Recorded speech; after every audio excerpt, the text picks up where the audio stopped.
This feels like the first year in a long time where it even feels worth talking about 15 tight ends. And today we're going to put them into a tier list. My name is Cameron Lawrence. Welcome to the Fantasy Football Fellas YouTube channel. And let's just start out with this S tier. Sam Laporta, Travis Kelce. Travis Kelce is our overall tight end one, despite you might feel disappointed if you had him on your fantasy team last year. But he's not going in the first round anymore. He's going in the third round. Last season, 93 receptions, 984 yards, and 5 touchdowns in 15 games. He was still the tight end one in points per game with 14.6. The issue for Kelce was it was similar to Stephon Diggs, and there was a tale of two halves. Weeks 1 through 7, 20.8 fantasy points per game, tight end one overall. Weeks 8 through 18, 10.8 fantasy points per game. He was the tight end 11. That really hurt down the stretch. However, I think with the addition of Xavier Worthy, I think with the addition of Hollywood Brown, Travis Kelce is going to be just fine. He is worth being the number one overall tight end once again this season. The other guy in this is on the opposite end of the age spectrum, Sam Laporta. He's only 23 years old last season and finishes the tight end one overall. He does have, in that offense, they're going to play 14 games indoors. And if you've heard anything about that, Jared Goff splits indoors versus outdoors is ridiculous. He is so much better indoors, and that's going to benefit Sam Laporta a ton. The thing from last year that's going to be a little difficult is I don't know if 10 touchdowns is necessarily repeatable. However, the volume that he saw, he should easily see 120 plus targets again this season. This offense is him, Amon-Ra, Jahmyr Gibbs in the passing game, and really no one else. Jameson Williams is not going to come in and take over that spot. It is those three, and it's pretty solidified that it is those three. In tier A, it is Mark Andrews, Trey McBride, and Dalton Kincaid. I like all three of them. I think all three of them, obviously have top three upside. I think all three could finish as the tight end one overall this season. That's why they're in tier A. Mark Andrews last season, 5th in points per game. Obviously, he got hurt, but he did come back in the AFC Championship game, which really just quiets all fears that you might have of, how is he going to look this season? Ravens only added Des Walker in the passing attack. It's going to be very similar to what we saw last year. And what we know about Mark Andrews, he's been very consistent over the past 5 years, and he scores touchdowns. Well, that's a good sign from a tight end. And I think you can look at what he's done over the past, whereas like Travis Kelce, it's a little more, okay, as long as he can continue to, be at this level. Mark Andrews is only 28 years old. What we've seen is probably what we're going to get again. That's why he's in this tier. Trey McBride was a tight end 3 from weeks 8 on last season, averaging 15 fantasy points per game. The reason I use it week 8 for him is because that's when he took over as the full-time tight end after Zach Ertz got hurt, and moved on. He was 3rd in targets and yards in that stretch, and 2nd in receptions. Now they're adding Marvin Harrison, Zay Jones. Should just open up the field more for them. Kyler Murray's going to have a full season. I really like Trey McBride here. I think he's a fantastic option in your fantasy drafts. And then the last guy in this tier is Dalton Kincaid. And I do want to be honest with you. Kincaid is a little more projecting than these other 4. These other 4, like McBride, I know it was only 10 games, but we have seen a stretch where they've been a dominant fantasy tight end. Kincaid, we haven't seen that yet. Obviously, it helps how young he is. But he's by far the number one pass catcher on this Buffalo team. And he may have one of the highest upside of the guys in this tier because he is Josh Allen's number one. We saw flashes 8-7, targets in a game. He can play a lot more in the slot, especially with Dawson Knox on the field. So he does have that good upside. It's just maybe a little more risky than these other 5.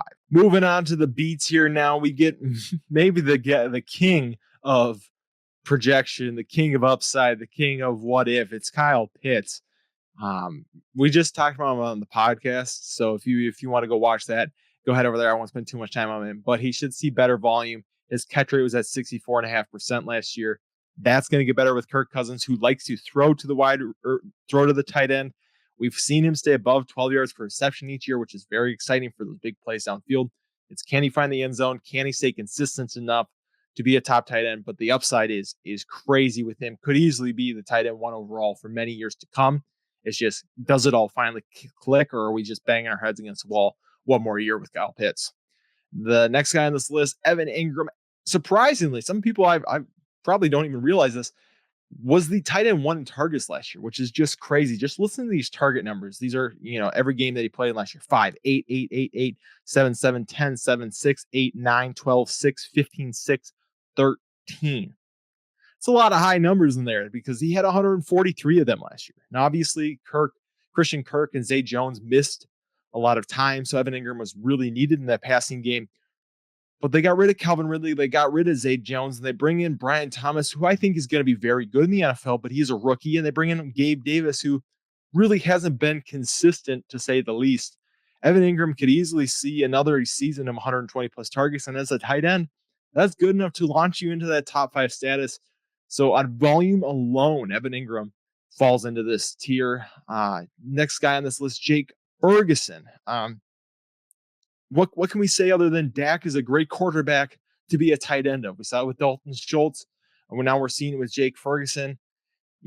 Last year, 100 targets, 71 receptions, 761 yards, and 5 touchdowns. That feels very attainable again for Jake Ferguson on a team that really doesn't have a defined wide receiver 2. I guess Brandon Cooks, but not like, oh, this role is for sure his. Jake Ferguson can't eat into it. I think Ferguson has, even room to go up from what we saw last season. Could easily hit double-digit touchdowns in an offense like this, where Brandon Cooks had 8 last year. Some of those go Jake Ferguson's way this next year, and we're talking about him as potentially a top 5, maybe even pushing top 4 tight end on the season. David Njoku is next in this tier. He was tight end 1 last year from weeks 8 on with 15.8 fantasy points per game, and you might be saying, well, he should push him up, put him ahead of Kyle Pitts in this tier. The issue is, in games with Deshaun Watson last year, he was a tight end 22, averaging under 5 targets and under 35 receiving yards a game. In that stretch from week 8 on, he was 9 targets and 66 yards per game with over half a touchdown.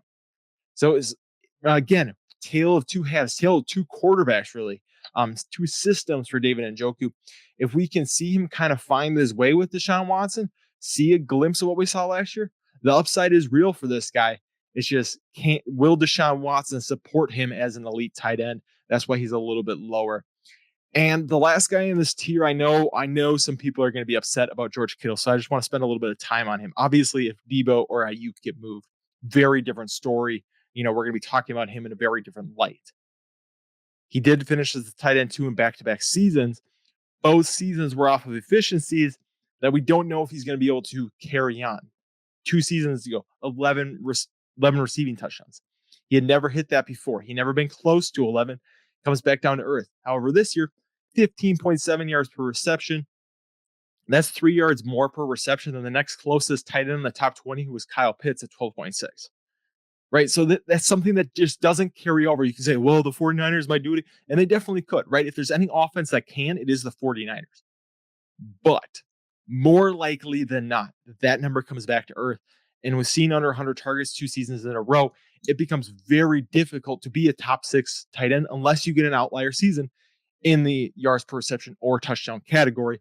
And I just don't know if that happens for a 3rd year in a row for George Kittle, who obviously is a top 3 tight end in the NFL. It's just fantasy-wise in this offense, I don't know if he quite makes it back to that spot. In tier C, I think now we're getting out of the guys who have the potential to be, tight end 1 if everything goes right. I don't think these guys can anymore. There's definitely solid options. Dallas Goedert, Dalton Schultz, very similar to me. Both, Dalton Schultz behind Devonta Smith, behind A.J. Brown, Dalton Schultz behind Stephon Diggs, Nico Collins, and Tank Dell. For Dallas Goedert, maybe Kellen Moore can, spark him a little bit more, do what he did for Dalton Schultz down in Houston, down in Dallas. But he is a guy who's going to be probably decently consistent. It's just the upside isn't going to quite be there. And you're drafting him as a tight end 12, so you shouldn't really expect crazy upside for him. Dalton Schultz, like I said, very similar situation. The offense might throw a little bit more, but over the last 2 years, he's seen 88, 89 targets, and between 55 and 60 receptions, 600 receiving yards, and 5 touchdowns. That feels probably about right for what we're going to see again this season, which should be a fringe top 10 tight end. And then the last guy in this tier is Brock Bowers. He's a rookie tight end on not a great passing attack that also still has Michael Mayer, who was, taken very high in the draft 2 seasons ago. And he got Devontae Adams on the outside, but he's a top 10 pick. So you kind of mix all that in. He's kind of a wild card. I don't know if I'm really trusting in a ton of Brock Bowers this season. I think maybe next year, right? Great option. But I do understand the upside of him being a top 10 pick, him being in an offense where he could easily be the second guy behind Devontae Adams. And then our last tier is Cole Kmet and Pat Freiermuth. And now we're really getting into, if this is your starting tight end, you're probably going to be cycling through them throughout the season. Cole Kmet has finished tight end 7, tight end 8 in the last 2 years. A lot of that just has to do with health, the fact that he's on the field.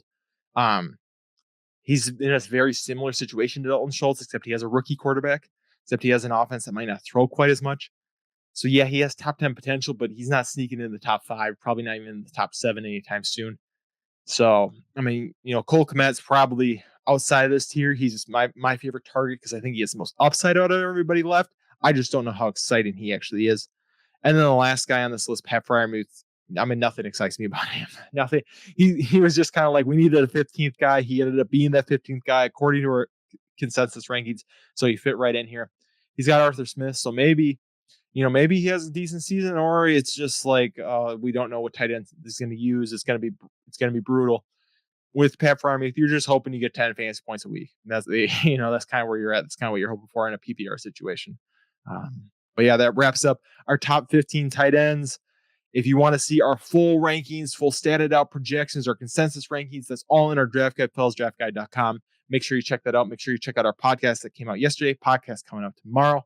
And then obviously we got a mock draft and more videos coming out next week. So make sure you hit that subscribe and notification button. All right, guys. Thank you for listening, and we will see you next week. Deuces.